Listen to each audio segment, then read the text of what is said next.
Bienvenidos a Todo el Consejo de Dios, un programa donde vamos a analizar la Biblia. Estamos intentando analizar la Biblia para conocer el corazón de Dios, para conocer el pensamiento de Dios para cada uno de nosotros. Y estamos analizando el libro de Filipenses en el capítulo 2 y voy a presentar a los contertulios del día de hoy, que son Ramón Ubillos, bienvenido. Gracias. Miguel Díez, bienvenido. Gracias. Y Ángel Álvarez Monje, muy bienvenido. Muchas gracias. Vamos hoy a leer Filipenses del capítulo 2, del versículo 12 al 18, y te pediría, Ramón, si puedes leer, por favor. Sí, cómo no. Dice así en la palabra: Por tanto, amados míos, como siempre habéis obedecido, no como en mi presencia solamente, sino mucho más ahora en mi ausencia, ocupaos en vuestra salvación con temor y temblor. Porque Dios es el que en vosotros produce así el querer como el hacer por su buena voluntad.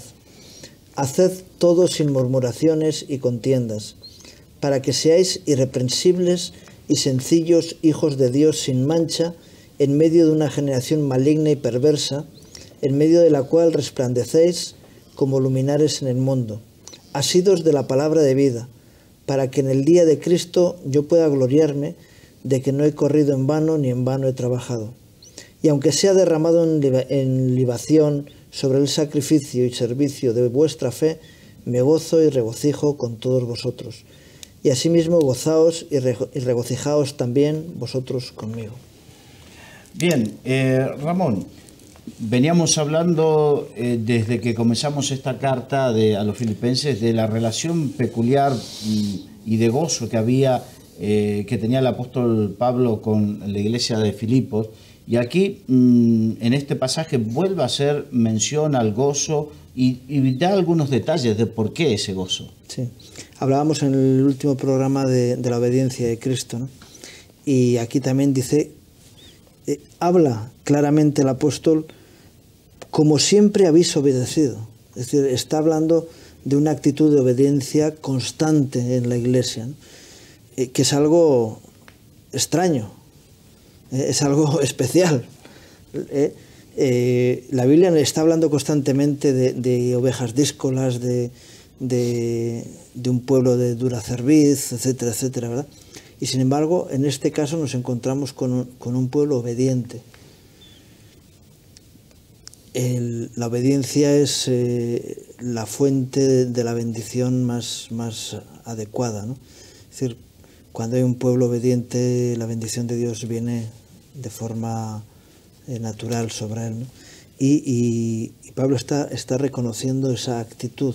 Y dice, no solamente en mi presencia, es decir, no sois obedientes de capataz, con el látigo detrás, que esa es una obediencia forzada, obligada. Porque cuando está el jefe encima, pues uno, dicen que el ojo del dueño engorda al caballo, ¿no? Y cuando alguien tiene a su jefe encima, pues tiene esa obediencia por la presencia y por el control y cuidado de... Dice, no solamente cuando estoy yo presente, sino mucho más ahora en mi ausencia, les dice. Y les dice que les da el consejo que se ocupen en su salvación con temor y temblor. Y les dice esto porque sabe que son obedientes y que van a escuchar su voz y que van a poner en práctica lo que le está diciendo. Por eso, como hemos hablado en algún programa también anterior, la seguridad de Pablo hacia esta iglesia, hacia el futuro de estos creyentes, y por eso les habla de ese gozo, y les habla que él no cree que trabaje en vano con ellos. Claramente, ¿no? Les dice que él piensa que no está haciendo un trabajo en vano con ellos, sino que hay fruto. Condicional. Sí, pero está queriendo decir eso. Pero en realidad les hace un condicional y que no me vayáis a dejar sí, pero vergüenza y que yo pueda gloriarme en el día de Cristo, que no haya sido mi trabajo en vano, ¿no? Pero se lo está diciendo positivamente, ¿no? En su caso. Sí, pero que advierte que claro, podría darse el caso de que no es así, de que no fuera así. Si no perseveraran en esa y de hecho les está advirtiendo de peligros futuros ¿no? Por eso les dice, ocuparos de vuestra salvación con temor y temblor. Es decir, un argumento más para aquellos que están proclamando la doctrina o en contra, digo, de los que están proclamando la doctrina de salvo siempre salvo, ¿no? Si te tienes que ocupar en tu salvación con temor y temblor, será porque hay peligro de que esa salvación no sea completa, ¿no? Y entonces les habla de su obediencia o argumenta su condición de obediencia para que se preocupen de este aspecto, ¿no?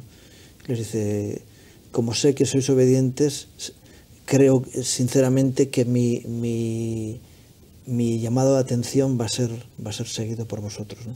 Sí, de todas maneras, aunque efectivamente esta iglesia, la inmensa o la mayoría de los miembros se ve claramente que son personas en una íntima comunión con Pablo.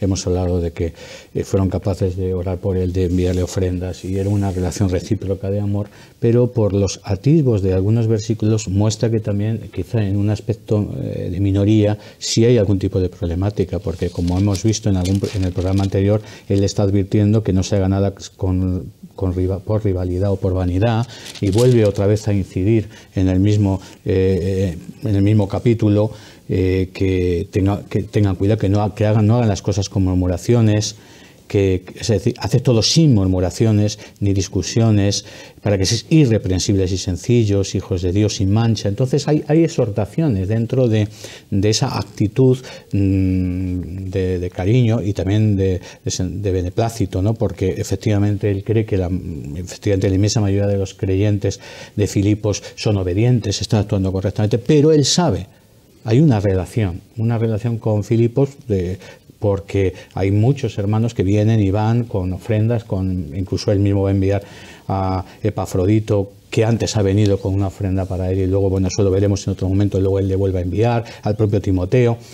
Él conoce la iglesia, y dentro de esa realidad, la iglesia de Filipos no es una iglesia perfecta, es una iglesia que tiene problemas, hay algunos hermanos al menos que se ve, incluso unas hermanas, veremos más adelante cuando leamos otros capítulos, creo que el capítulo 4, el conflicto que hay entre dos hermanas, Evodia y Sinti, que en fin, que es una iglesia que no es perfecta, porque no puede haber una iglesia perfecta. O sea, ahora, ¿qué es la iglesia? La iglesia es el conjunto de los redimidos por la sangre de Cristo. Una iglesia local es un grupo de redimidos, que pueden ser más o menos, que se reúnen con un propósito en un lugar determinado. En la iglesia primitiva, las iglesias locales estaban centralizadas en la ciudad. Por eso aquí, concretamente, la iglesia a los filipenses, o sea, la epístola a los filipenses está hablando a una iglesia en la ciudad de Filipos. Tienen sus características, sus debilidades. También Pablo tiene sus temores. Vamos a ver también más adelante que había un cierto peligro también con esos hermanos judaizantes que están por ahí siempre persiguiendo a los hermanos que se van convirtiendo cuando Pablo les predica. Y en ese sentido les da algunas advertencias. Entre ellas, como he dicho, hacer las cosas correctamente, sin orgullo, sin vanidad, sin murmuraciones. Y, como muy bien decías, aún hay que preocuparse de la salvación con temor y temblor, que en definitiva lo que quiere decir es con profunda reverencia.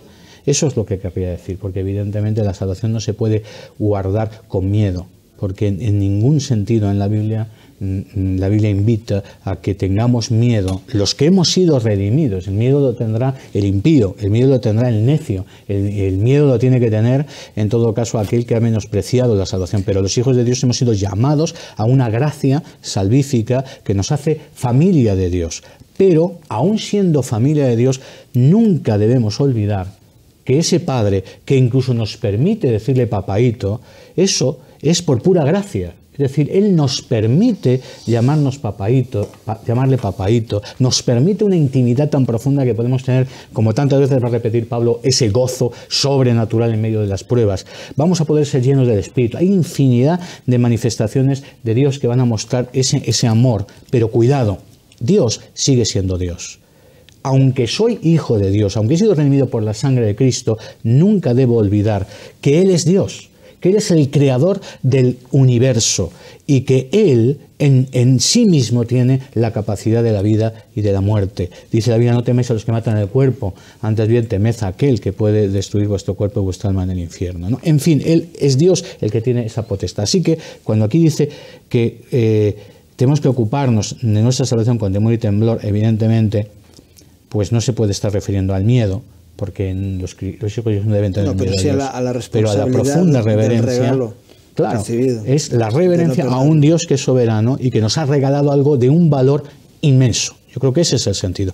Tiene tantísimo valor lo que Él ha hecho por nosotros, que tenemos que tener muchísimo cuidado y con una delicadeza exquisita cuidar esa salvación que es un regalo, pero es valiosa, ¿no? Y efectivamente, como dice aquí, con temor y temblor. Curiosamente, hablaba con un calvinista, en este caso una calvinista, que enfatizaba mucho el texto de Dios es el en que en vosotros produce así el querer como el hacer por su buena voluntad, dando a entender que efectivamente Dios es el que lo hace todo y que casi el hombre no tiene ninguna elección. Y me llamaba la atención, tú has mencionado, ¿no?, esa doctrina de salvo, siempre salvo, porque me hacía gracia cuando insistía esta persona en defender el calvinismo más extremista, ¿no? Porque y se olvidaba que repitiendo el versículo 12 no se daba cuenta justo del versículo anterior donde está diciendo precisamente cuidemos la salvación con temor y temblor. Es verdad que Dios es el que tiene la preeminencia en todo, por supuesto, y es el que, como dice aquí, produce el querer como el hacer por su buena voluntad. Él es el que es soberano, pero cuidado, que yo tengo libertad y tengo que cuidar esa salvación. No, y que no nos deja ninguna excusa, porque dice, ¿cómo podemos mantenernos en el buen camino? Pidiéndole a Dios que ponga en nosotros el querer y el hacer. Es decir, porque Él produce, pero ¿cómo lo va a producir? Y porque algunos dicen, no, es que Dios no ha puesto en mi corazón el ayudar a una persona necesitada, que estaba al lado mío, y es que no he sentido en mi corazón ayudarle. Pues pídele a Dios que haga de tu corazón un corazón sensible a la necesidad de los demás, porque eso es a lo que nos quiere provocar, ¿no? Porque dices, si tú quieres hacer lo que va en contra de la voluntad de Dios, dices, no, es que Dios pone en mí el querer. Dios ha puesto en ti el querer matar, robar, mentir, fornicar. Dices, no. Te está advirtiendo de que Dios puede poner en tu corazón buenas actitudes conforme a la voluntad de Dios, porque Él pone el querer y el hacer si nosotros pedimos a Dios que lo haga en nosotros. Y cuando le decimos, Señor, produce en mí buenos frutos, porque de mí no sale, de mi naturaleza no sale el buen fruto, prodúcemelo tú. Eso es la preocupación de caminar en el camino de la salvación, que debe de manifestar los buenos frutos de la presencia de Dios en nuestras vidas. Claro. Miguel. Bueno, la advertencia de que se ocupen de su salvación más en su ausencia que en su presencia, pues no solamente tiene que ver con que ahí manifiesten esa obediencia cuando Él no está, ¿no? Y no solamente quiere decir que sean obedientes delante de Él como para agradarle, y como quien obedece delante del jefe y cuando no está se marcha, sino que está diciéndoles que al no estar Él no les puede ayudar de la misma manera, y que si el pastor pues no está, los ataques del demonio se recrudecen, porque lógicamente hay más debilidad en el rebaño. Dice, heriré al pastor y las ovejas serán dispersadas, ¿no? Entonces ahí les dice que hagan un énfasis, porque Pablo, pues velando y orando todo el día por el rebaño, por las almas, mientras está presente, está en comunión con Dios y está alerta y puede decir que no ignora ninguna de las maquinaciones del enemigo, como lo advierte, y entonces puede advertirse en una atalaya claramente ungido para avisar, advertir y para proteger y exhortar, corregir, lo que sea, ¿no? Entonces tienen que redoblar su ocupación en su ausencia. Y por otro lado, cuando insiste tanto en que no hagan nada por murmuraciones y contiendas, como tú has dicho, es porque, aunque hay una mayoría que siempre han obedecido, y esto es lo hermoso de esta carta, que es la que más manifiesta una iglesia de frutos, de todas las cartas de Pablo, la más bendecida, la más unida, la más obediente, la más generosa, la más espiritual. Sin embargo, algunos serán disidentes en medio de ellos, porque si no, no insistiría tanto en que no haya vanidad, no haya contienda, en que no haya pues murmuraciones, etcétera, como aquí también dice, ¿no? Porque ocuparse de la salvación con temor y temblor tiene muchas ocupaciones. ¿Y por qué vuelve otra vez a hablar de las murmuraciones y las contiendas?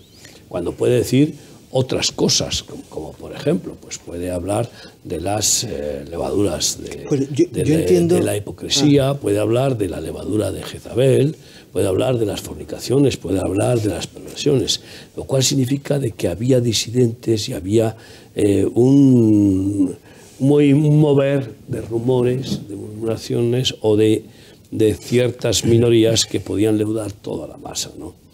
Y perdona, que quería terminar en aclarar este tema. Y después ocuparse. No preocuparse, pero sí ocuparse. Ahora Paco dice mucho esto, ¿no? Nuestro querido Paco. Ocupados, pero no preocupados, porque vivimos en la gracia y vivimos en su misericordia. Pero ocuparse es dedicarse con responsabilidad a mantenernos en el camino de la salvación. No vaya a ser que nos extraviemos del camino y que nuestros nombres sean borrados del libro de la vida. Y por lo tanto, no descuidéis una salvación tan grande. Eso es ocuparse, no descuidar esa responsabilidad. Y quiero ver que, aunque no es miedo, un poco de miedo guarda la viña. No, y el Señor, hay varios pasajes en la Biblia en la que dice, a mí no me temeréis. ¿Y qué es el temblor? ¿Por qué el temblor? ¿Por qué tiembla uno? Bienaventurado el que tiembla a mi palabra. ¿Por qué tiembla uno? Por la reverencia, sí, no cabe duda.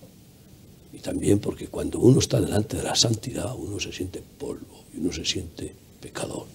Y todos cuando se les presenta al Señor caen al suelo de rodillas, completamente humillados ante la grandeza y la santidad de Dios. Es que casi espanta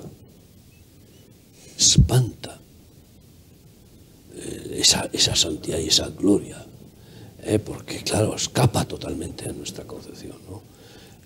Debido a nuestras limitaciones tan grandes físicas e intelectuales, ¿no? Y creo que está diciendo aquí una dedicación muy intensa, porque de qué sirve nada si al final no llegamos a la meta y si al final no llevamos con nosotros a la salvación a aquellos que Dios ha puesto a nuestro cargo, que es lo que después dice, esa es la gloria que quiere recibir cuando esté en el día de Cristo. La gloria es que se encuentren con Él. Estos filipenses estén con Él allí, delante de Cristo, en el día de Cristo.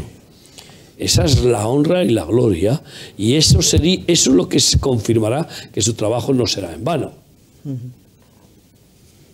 Que es, en realidad, que nuestro trabajo no sea en vano, consistirá en que las almas que Dios ha puesto a nuestro cuidado, como dijo Jesús, que ninguno se pierda, salvo el hijo de perdición, es decir, salvo aquellos que están ya dentro de lo que es la predestinación, que realmente existe, están destinados a ser vasos de deshonra, lo cual pues es un poco complicado y misterioso. ¿Cómo puede Dios voluntariamente crear vasos de deshonra? ¿Quién le impide al Creador crear vasos de honra y vasos de deshonra, sabiendo que unos van a ser honrosos y otros miserables y despreciables?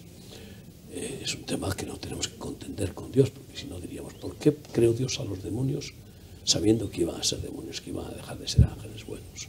¿Y por qué crea a los hombres que se van a rebelar? Mejor que solamente creara a aquellos que iban a ser salvos y así no tenía que condenar a nadie. Y entramos ya en lo que se llama un razonamiento de querer ser más justos que Dios y de juzgar a Dios. Y evidentemente que aquí, al hablar de ocupados, significa que no solamente tenemos que depender de que Él produce el querer y el hacer según su perfecta voluntad. Él quiere, nos manda que nos ocupemos. Él quiere que seamos colaboradores con Él. Él quiere que pongamos nuestra parte. Nuestra parte es rendir nuestra voluntad y ocuparnos. ¿Cómo? Pues orando, por ejemplo, como tú has dicho, pidiendo al Señor, esfuérzame, hazme valiente. Si te falta valor, Si te falta ánimo, si te falta sabiduría, pues el que le falte sabiduría, pídesela al Señor, orando, sobre todo orando, pero después obedeciendo. Después, ora es la hora, después el movimiento es de vuestra andando, obedeciendo, haciendo. Y para eso no voy a cruzarme de brazos, esperar a que el Señor me mueva, me dé un empujón, mueva mi brazo para abrazar, mueva mi mano para dar. No, ya lo pone el Espíritu. Luego yo tengo que ejercer mi actitud, mi acción física, psíquica y espiritual. Y eso le agradará a Él. Y eso es ocuparse. Con respecto al tema de los pecados, ¿no?, que es lo que quería comentar yo antes, cuando hay pecados que son más vastos y que son los primeros que se atacan, ¿no?, pero hay pecados más profundos y más comunes, y los pecados de murmuración y la contienda unos con otros normalmente son de orden más profundo. Es decir, por eso es más fácil que en esta iglesia hable de eso, cuando a la iglesia en Corinto les estaba hablando de fornicación, de conflictos mucho más serios que había, ¿no? Y si es una iglesia que está más en un nivel espiritual, entendamos que la Biblia nos habla de la murmuración en la propia familia de Moisés.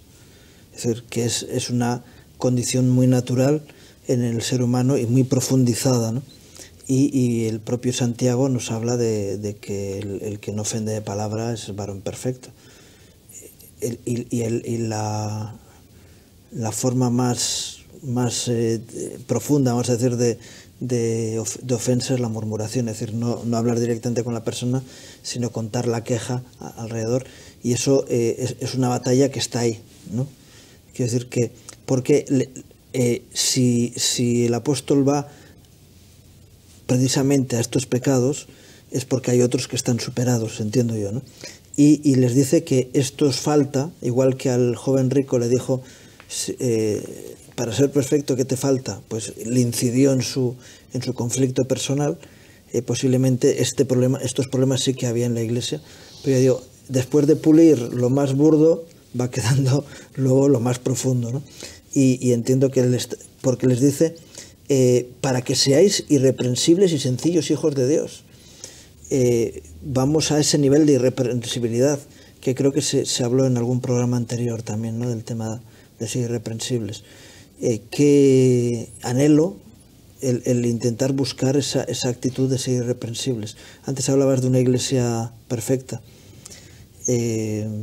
Esa debe ser la meta, y de hecho el Señor va a venir a por una iglesia sin mancha y sin arruga, que va a ser perfecta. Nos hará pasar por la plancha para no tener arrugas, pero quiero decir que yo entiendo que llega a tocar estos puntos porque hay otros más burdos que están siendo superados o que han sido superados ya en la iglesia, ¿no? Entonces, no es que haya díscolo, sino que creo que es un tema que prácticamente cualquier persona, cuando se habla de murmuración, cualquier persona puede decir, a mí se me fue la lengua alguna vez, ¿no? O se me va la lengua, de vez en cuando se me va la lengua, ¿no? Y eso es la murmuración que produce daño en el cuerpo, pero que muchas veces no somos capaces de vencerlo, ¿no? Por eso les dice, si superáis estos estadios que quedan ahí, podréis ser irreprensibles y sencillos en medio de esta generación perversa y maligna. Si tú te das cuenta, después de muchos años, muchas personas que han superado efectivamente esos pecados más groseros, quizás, siguen manteniendo esas disputas, esas contiendas. Y de hecho, hoy en día, como hace 2000 años, pero hoy en día, ¿quién no conoce de iglesias que se dividen, de personas que contienen, y aún, efectivamente, de personas de muchos años en la fe, que les es fácil murmurar, que les es fácil hablar de otro, que les es fácil incluso disputar, porque al fin y al cabo las disputas, las contiendas, que ya Jesús mismo le reprendió a sus discípulos. Recuerdo cuando ellos iban andando en el camino a ver quién sería el mayor, y Jesús les exhortó, dijo, ¿por qué disputabais vosotros en el camino? Y claro, disputaban por la carnalidad del egocentrismo, que también Pablo va a hablar, ¿no?, de que no se hagan las cosas por ego. Y yo creo que efectivamente la murmuración y la contienda es, sin duda, uno de los pecados más difíciles de desarraigar, porque cuando hemos vencido esos otros pecados que generalmente todos arrastramos, sobre todo en el primer tiempo de nuestra conversión, porque venimos del mundo. Bueno, por lo menos los que hemos venido del mundo, es decir, hemos sido antes personas sin Cristo y nos hemos convertido, porque hay niños que se van convirtiendo en la iglesia, eso es glorioso. Yo me convertí cuando tenía unos 21 años, y venía con infinidad de ataduras sexuales, ataduras de todo tipo.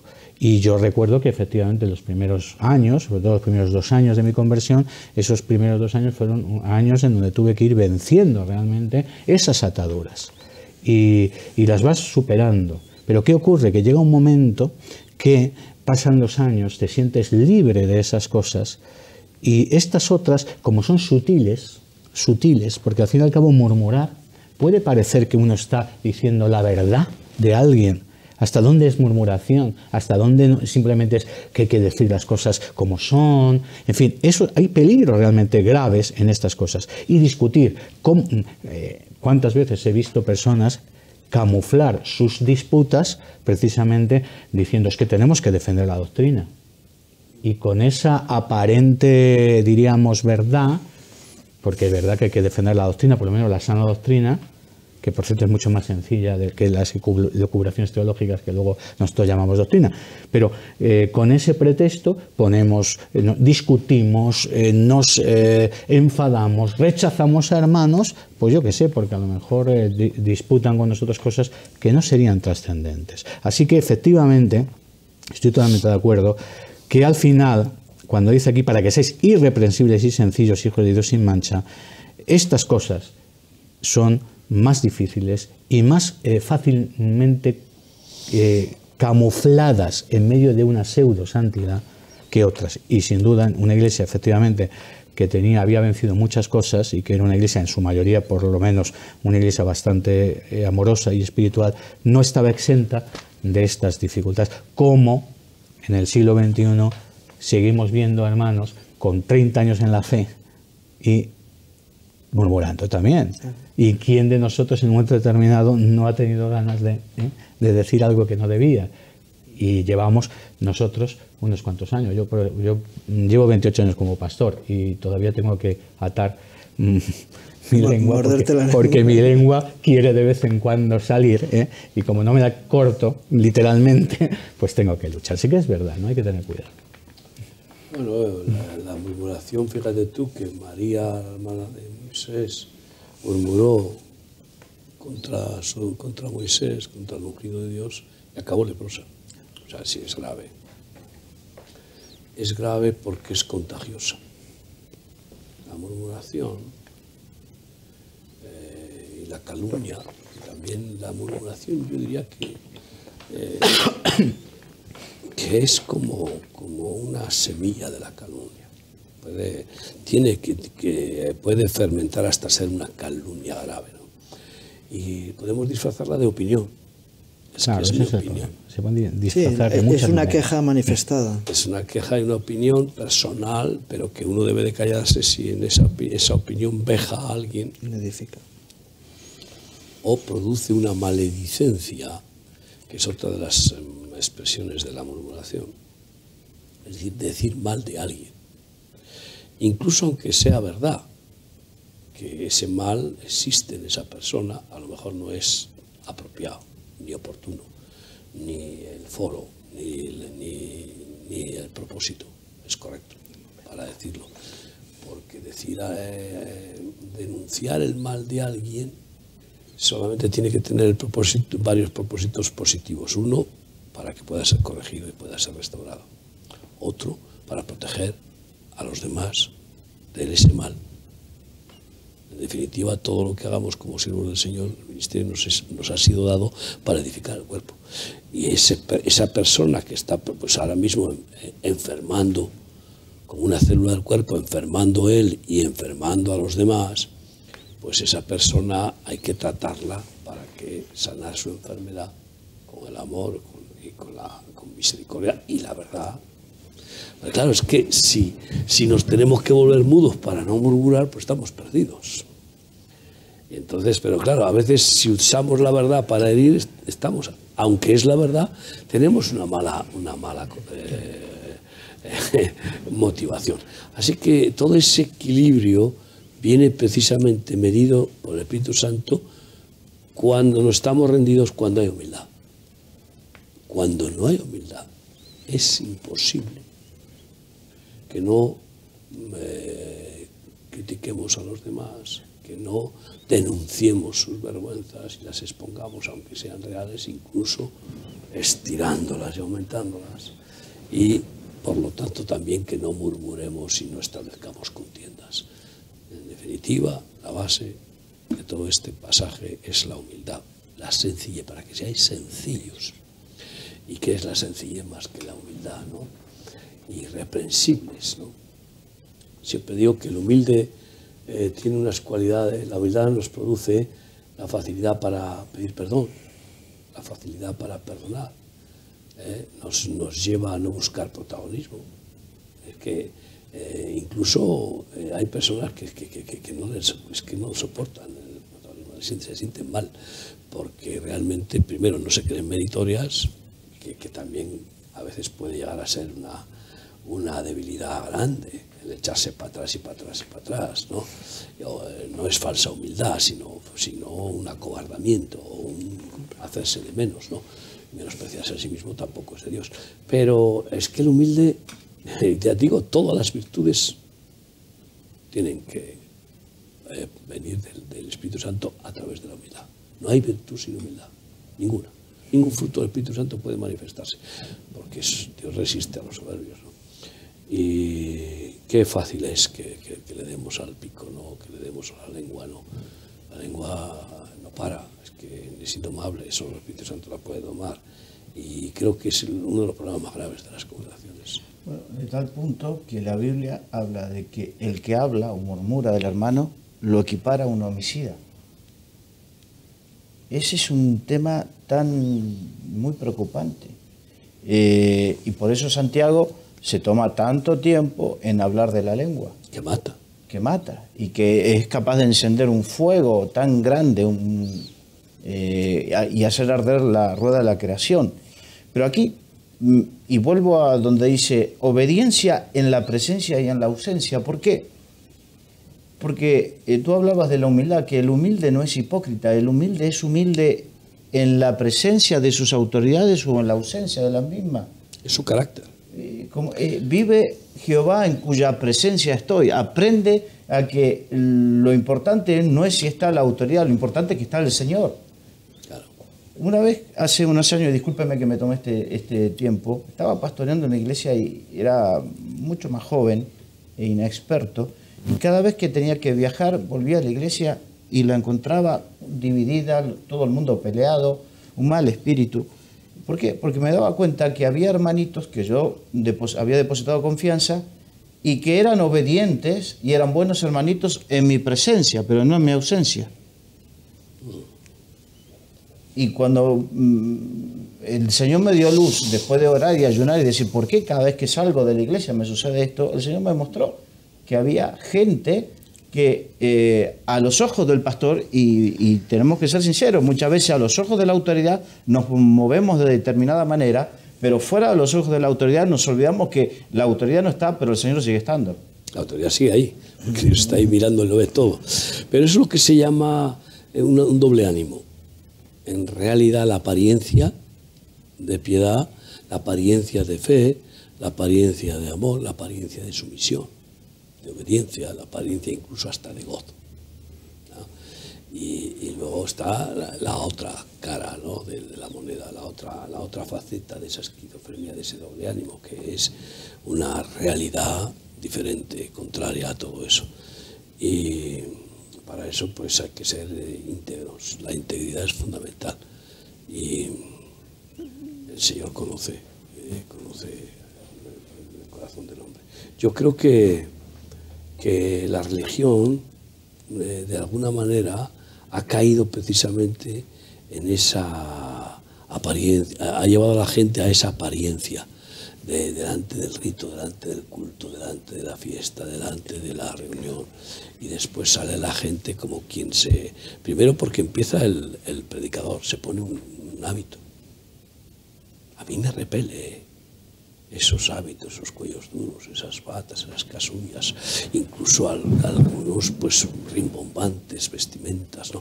Esto ¿qué quiere aparentar con eso?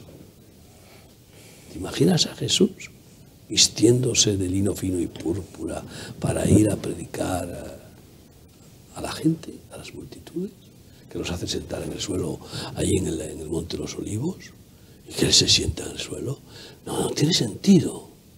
Entonces, empezando porque toda la parafernalia, todo el ritual, todo el montaje eclesiástico de la mayoría de las religiones, pues es apariencia. Es, pues eso, crear, intentar de forma... Sí, solemnizar, ¿no? Solemnizar, crear el ambiente celestial ahí por todas esas apariencias. Pero, hombre, por favor, lo que quiere el Señor es sinceridad. Y tiene que empezar por el pastor. Lógicamente, cuando el pastor se pone capas de cal, por eso Jesús los llamaba a los fariseos sepulcros blanqueados, pues que va a los demás que le ven aquí en la sinagoga, que le ven aquí en la iglesia, y sobre todo los hijos de la mujer que luego le ven en casa, y los vecinos que le ven también, etcétera, y porque como todo sale a la luz, es que curioso, todo sale a la luz, oye. Y el Señor se encarga además de que salga especialmente en sus siervos, ¿no? Para que y es espantoso cuando el Señor le toma a Ezequiel y le dice por la noche: te voy a llevar para que veas lo que están haciendo los sacerdotes. Wow, y le hace un recorrido que espanta, ¿no? Entonces tenemos que quitar toda esa parafernalia, tenemos que romper con todo ese sistema eclesiástico que es de grandilocuencia. Yo no sé si os pasa a vosotros, qué tendencia hay, incluso puede haberla en nosotros si no nos damos cuenta, de acabar con el soniquete, que yo llamo. Yo lo llamo el soniquete. Es decir, tener una manera de hablar religiosa, un amaneramiento. ¿Os dais cuenta cómo todos los curas hablan así? Pero claro que es un amaneramiento que a veces dice, bueno, pues, ¿qué pasa? ¿Que tienen pluma la mayoría o no? No, es que es un amaneramiento. Todo forma parte del aparataje de la escuela teatral eclesiástica. Bueno, una apariencia. Se enseña con las clases de homilética y muchas veces, y no está mal aprender homilética, no estoy en contra, simplemente es cuando se le pone énfasis en la forma, sino en el fondo. O aprender a mover los sentimientos de los demás, a manipular. En realidad, las clases de política enseñan hasta a mentir bien, para convencer. Hoy día ya dentro de la asignatura de la política es el buen mentir, ¿no? El fin justifica los medios. Y en la homilética de muchos seminarios lo que se enseña es a utilizar el tono de voz, a buscar toda la estrategia para conseguir captar la atención, conseguir convencer y tocar la fibra sensible de las personas. Y de hecho, ¿qué hacen para sacarles el dinero? Pues tocar su fibra sensible, descaradamente. Pero todo esto son manipulaciones. Esto es un arte diabólico, teatral. Y así, si los dirigentes actúan así, ¿qué pasa con todos sus discípulos? Pues lógicamente aprenden esa parafernalia y se conforman con el ritual. Y entonces llegan al culto, a la misa o lo que sea, y allí levantan las manos y allí cantan y allí tal, y parecen ungidos. Y salen y se ponen ciegos a beber, o le pegan una bronca a su mujer, o yo qué sé qué, o fornican o roban o lo que sea, ¿no? Y aquí pues se está diciendo bien claramente que hemos de ser luminares irreprensibles. Y para ello, para no tener murmuraciones ni contienda, hay que ser transparente.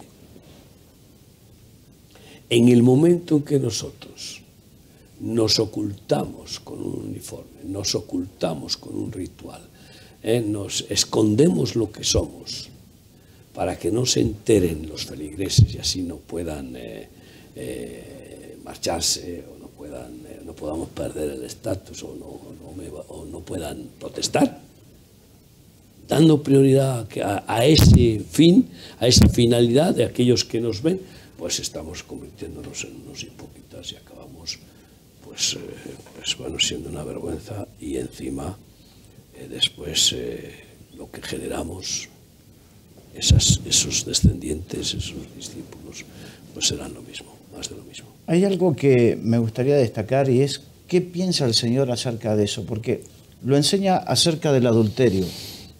El adulterio, el Señor lo enseñó que no solamente cuando se ejecuta, con solo desear la mujer del prójimo ya se está adulterando en el corazón. Y entonces ahí nos está enseñando un principio. El principio es que el pecado no es solamente cuando da a luz, sino ya el pecado cuando uno le dio lugar en el corazón a que se arraigue y geste, y uno se regocija en el corazón con algo.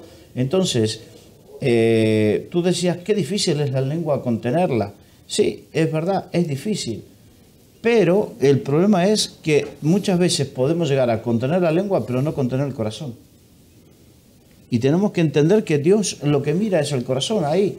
Entonces podemos... No, pero tarde o temprano de lo que abunda el corazón habla la boca. Exacto. Tú puedes estar conteniendo la lengua y en el corazón tienes odio, y contienes la lengua hasta que ¡plaf! Claro, pero el tapón salta. Lo que tenemos a que no ser que aprender, cambie el corazón. Claro, y ahí está el problema, que todo sale a la luz. Lo que tenemos que aprender corazón, que habla si la boca. tenemos esa infección dentro, Hay que curarla. hay que curarla, que estamos mal, que ya no lo ve, no te escucha tu esposo, tu esposa, no lo escucha el pastor, no lo escuchan los hermanos, pero en los ojos del Señor miran ahí adentro. Los oídos del Señor oyen los pensamientos de nuestra mente y de nuestro corazón. Entonces, ya con eso es más que suficiente para darnos cuenta de que algo no está bien y que precisamente tenemos que corregir nuestras vidas. A veces hasta, no es lo mejor, pero que a veces hasta es sano cuando uno se escucha lo que está diciendo, porque se puede darse cuenta, si tiene discernimiento espiritual, que hay algo en su corazón que no está bien, ¿no? Y sería volvernos al versículo 13, ¿no? El querer y el hacer. Porque el gran problema evidentemente está en el corazón. Y si hay queja en el corazón, lo que hay que hacer es limpiar esa queja, ¿no? La murmuración es solamente una manifestación externa, que hace daño en sí misma, porque no nos olvidemos que el poder de la palabra es algo que Dios nos ha dado a los seres humanos de forma específica. Somos el único ser de la creación que tiene ese don. Y nos lo dio porque es un don de poder, de autoridad, ¿no? Y cuando hablamos, creamos, y cuando hablamos, destruimos. Pero, claro, para evitar eso, limpiar nuestro corazón, y a veces hay que tener tanto cuidado, ¿verdad?, de eso. Pero a veces hasta, vuelvo a decir, está sano cuando sale por la boca y dices, pero ¿yo qué estoy diciendo? Ya salió, ¿vale? Pero ahora me doy cuenta de que tengo que ir a corregir una situación, a restaurar una relación con una persona con la que tengo una queja, etcétera, etcétera, ¿no? Y poder ir limpiando esas cosas. Porque el fin es que podamos ser irreprensibles. ¿Y quién puede ser irreprensible? Perfectos no somos, pero ¿quién es irreprensible? Aquel que es capaz de asumir en responsabilidad sus propios defectos, ¿no? Ese es irreprensible. Y mira, este tiene esta debilidad, pero está luchando para intentar evitarlo. Esa persona va a ser irreprensible en lo que hace, ¿no? Porque no somos perfectos, pero qué bueno que los demás digan, hombre, se puede entender que este haya saltado después de lo que aguanta, ¿no? Por ejemplo, ¿no? Es decir, hay situaciones en las que uno es irreprensible en su propia debilidad. Dice, mira, llegó hasta donde pudo. Es decir, no le podemos pedir que llegue más allá porque llegó al límite de sus fuerzas. No cumplió lo que tenía que haber hecho, pero hizo todo lo que pudo. Ese es irreprensible. No ha sido perfecto, pero Sí, es irreprensible en lo que hace, ¿no? No, la meta de todas maneras es perfeccionarnos, sin duda, pero efectivamente, y el texto lo que está indicando es que tiene que verse eso. Es decir, dice, para que seáis irreprensibles y sencillos, hijos de Dios sin mancha, en medio de una generación maligna y perversa. Es decir, en medio de esa generación maligna y perversa, vosotros tenéis que resplandecer, se tiene que ver vuestro fruto, que en este caso está especificándolo. En cuanto a murmurar, discutir, podríamos hablar del amor que hemos hablado, en fin, en otros momentos. Y dice, en medio de la cual resplandecéis, es decir, se tiene que notar. Ahora no, sí, de nosotros... hecho, resplandecen ya, pero no con la perfección del resplandor que debería de haber, ¿no? Claro. Porque dice, estáis en medio de una generación perversa en la cual resplandecéis, pero no sois todavía perfectos, no sois irreprensibles y sencillos. Claro, claro. Hay un área en la que el diablo pueda tener ventaja y romper vuestra cohesión, vuestro amor y tantas cosas. Porque es hacia el futuro, es decir, Claro. Resplandecéis, pero ahora esto es un proceso. Tienes que resplandecer ahora, pero tienes que resplandecer hasta la venida del Señor. Dice, Sí. como lumbreras en el mundo asidos, versículo 16 de la palabra de vida, para que en el día de Cristo yo pueda gloriarme de que no he corrido en vano. Es decir, esto es hasta la meta. No vale que hoy yo soy irreprensible, sino que yo debo llegar a esa meta habiendo perfeccionado mi vida, habiendo luchado, y se tiene que ver una diferencia. Cuando yo me asusto, y claro, como pastor, pues a mí me pasa como a vosotros, que tratamos con todo tipo de personas, pero también tratamos con personas que llevan muchos años teóricamente como cristianos, y en algunos casos vemos personas como cristianos que no tienen ningún tipo de fruto. Personas que después de años siguen calumniando igual que lo hacían, siguen buscando discordias y contiendas igual que hacían hace 20 años atrás. Pero claro, llevan 20 años convertidos.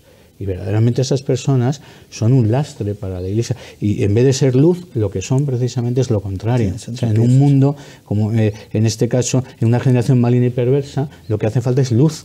De hecho, somos llamados a ser luz al mundo. Ahora, si nosotros hacemos lo mismo que ellos, si nosotros nos convertimos a ellos, entonces al final lo que estamos es bajando el nivel de espiritualidad de lo que es verdaderamente el Evangelio, ¿no? Y hay muchas personas así. Yo conocí 2 familias de muchos años en la fe.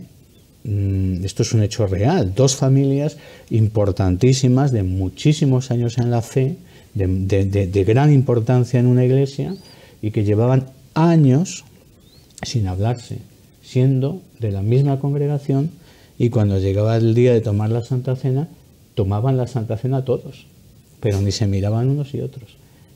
Eso es tremendo. Claro, tenían una comunión, pero no santa, ¿no? Claro, pero que eso ocurre, y eso es lo terrible. ¿Con quién? ¿Comunión con quién? ¿Con el rencor? ¿Con el odio? Sí, con el rencor. No, yo me estaba pensando yo ahora, el otro día hubo un reportaje, a mí me gusta ver reportajes sobre la naturaleza, la creación, el cosmos y tal, un estudio sobre el Sol. Resulta que tiene manchas el Sol. Manchas.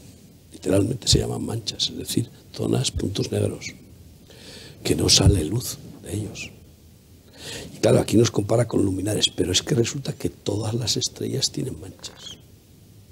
Ay, amigo, esto me maravilla porque ninguna puede ser reflejo real, ninguna estrella existente en la creación, el reflejo real de lo que es la luz de Cristo, sin mancha, pura, una luz pura, ¿no? Entonces, sí, es cierto que brillamos, somos luminares en el mundo, pero lo que hace falta es que se vayan quitando las manchas, para que podamos ser sin mancha, como decías, la iglesia gloriosa sin mancha y sin arruga, y para que seamos irreprensibles, ¿no? Que es que cuando dice para que seáis, en cambio dice que sí que son luminares. Ya está, resplandecéis, por lo tanto ya les reconoce como luminares, pero sin embargo no les reconoce como irreprensibles, porque dice para que lo seáis, no que lo sois, irreprensibles, que en realidad quiere decir que hemos sido fieles a la medida de fe. Eso es ser irreprensibles. Hemos sido fieles a la medida de fe, aunque sea fieles en lo poco, la poca fe que tenemos, y hemos sido fieles a la medida de amor, y hemos sido fieles a la medida de revelación. Y hemos hecho todo sin odio a nadie, es decir, por amor. Hemos hecho todo, lo poco o mucho que hemos hecho, lo hemos hecho por amor a Dios y al prójimo. Para mí eso es un poco lo que es irreprensible, que además tiene que ver con que es irreprensible tanto la vasija de 1 litro que está llena de aceite, como la vasija de 5 que está llena de aceite, como la vasija de 10. Como el que tiene dos talentos, pero ha sido bien buen siervo fiel. 2 talentos más otros 2. O sea, en cambio el de 10, 10 más 10. Está dando 20 y el otro está dando 4. Pero a los 2 les llama irreprensibles, buen siervos fieles, ¿no? Y creo que hemos de estar peregrinando con temor y temblor.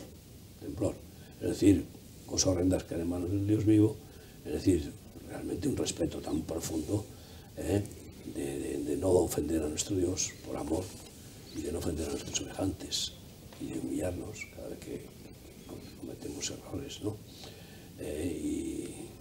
Y entonces ser perdonados y perdonar, ¿no? Agarrados de la palabra de vida. A mí la palabra asidos, pues bueno, es lo mismo. Pero es que es un poco humanitano, pero agarrados de la palabra de vida.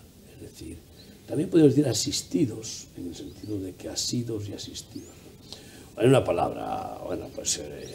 hay palabra de vida y palabra de muerte, ¿no? La letra mata, el espíritu vivifica.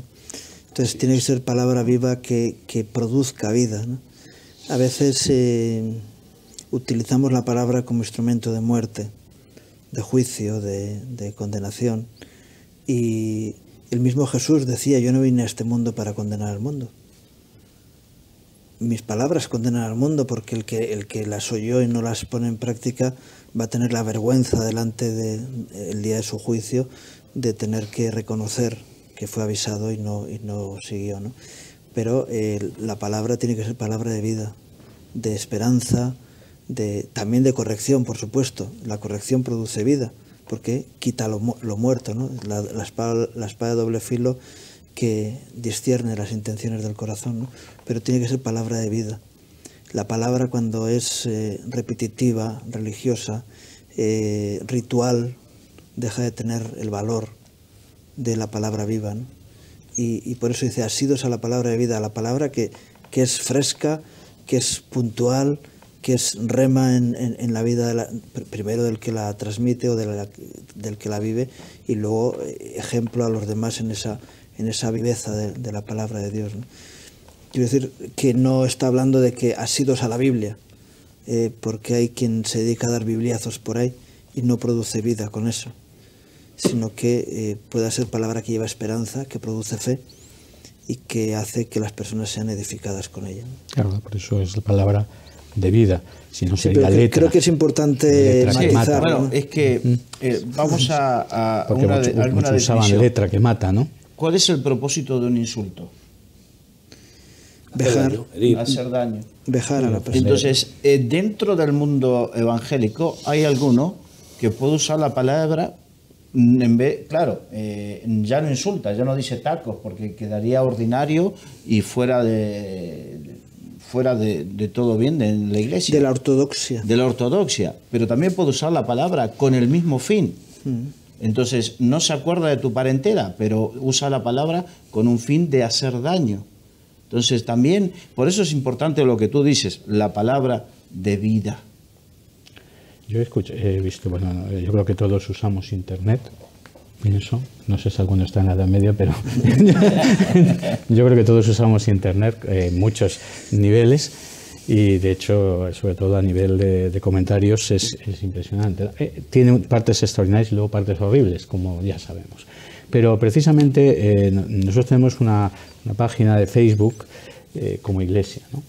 Y yo me quedo anonadado de comentarios de personajes cristianos que teóricamente tienen relación con nosotros, pues son cristianos, son personas de otras iglesias, algunos de ellos, cómo ofenden, a eso voy, cómo ofenden a algunos ministerios públicamente usando terminologías pseudo bíblicas, porque cosas literales como esta, porque fulano de tal ese hijo del diablo que está pervertido, que tal, que no sé qué, no sé cuántos, porque usa la Biblia falsamente, tal, es un malvado, un sinvergüenza, ojalá se muera, tal, unas cosas que uno dice, y este que aparenta ser defensor, porque pareciera que ese personaje, pero eso hay muchos, ¿eh? Sí, no sabéis de qué eso hay espíritu muchos, sois, dijo el exactamente, Señor. no hay pocos. Yo me quedo alucinado, porque está defendiendo la ortodoxia bíblica, ofendiendo e insultando literalmente Con armas, a hermanos suyos, con que en armas, algunos ¿no? casos son hermanos de verdad, por todavía, encima, para más complicación. Veo aquí a Pablo haciendo un resumen muy hermoso de cómo, aunque mi vida acabe siendo libación, en el sacrificio por vuestra fe, que yo pueda gloriarme de no haber corrido en vano y de no haber trabajado en vano, y aunque mi vida sea derramada en libación sobre el sacrificio y servicio de vuestra fe, me gozo. O sea, me gozo incluso aunque me maten por vosotros, aunque me hagan sufrir, aunque mi vida sea un sacrificio continuo, me gozo y me regocijo con todos vosotros. Y asimismo gozaos y regocijaos también vosotros conmigo. Para mí esta es una conclusión de este pasaje de comunión del gozo, que es nuestra fuerza, y del propósito positivo. Lo que quiero es que os gocéis conmigo. Lo que quiero es que nos gocemos juntos en el gozo del Señor, que es nuestra fuerza. Lo que nunca he querido heriros, nunca he querido haceros ningún daño, y estoy dispuesto a ser un sacrificio continuo, una libación en el sacrificio. Y de hecho al final acaba mártir, claro, pero la conclusión es hacer gozar a los hermanos y que uno goce con el gozo de los hermanos. Y esa es la felicidad, el gozo del Señor. Y no tiene por qué ser un gozo carnal, un gozo sentimental, un gozo de fiesta. El gozo es un fruto del Espíritu. Es un fruto del Espíritu, claro. Pero que es ese gozo que es nuestra fuerza, significa el manto de alegría. Es tener, primero, la alegría de la comunión, de que somos uno, la alegría de que somos amigos verdaderos, de que somos de verdad cuerpo de Cristo, de que nos amamos, nos respetamos, de que estamos dispuestos de bendecirnos, ayudarnos y socorrernos. La alegría de saber que puedo contar contigo, porque es lo que está diciendo, que te goces de que sabes que puedes contar conmigo, aunque tenga que, por vuestra fe, es decir, para que te mantengas en la fe, para que no te pierdas, para que en el día de Cristo estemos ahí juntos. Me dejo matar por ti, cuenta conmigo. Yo creo que es el mejor saludo a un amigo. Cuenta conmigo en cualquier situación. O lo que le dice el varón a la mujer cuando se casan, en la salud y en la enfermedad, etcétera, etcétera. Y esa es la comunión íntima, ese es el amor, y eso es la unidad verdadera. Y ahí no hay murmuraciones. ¿Cómo vas a murmurar de alguien que amas en esa forma y con el cual quieres estar unido a muerte? Como se dice. Muy bien, hemos llegado al final, no tenemos más tiempo lamentablemente porque el tema da para mucho más, pero queremos invitarles, Dios mediante, a la semana que viene poder volver a encontrarnos para seguir desgranando el libro de Filipenses. Quiero agradecerte, Miguel, Ángel, Ramón, por haber estado con nosotros y también a todos ustedes. Hasta la semana que viene.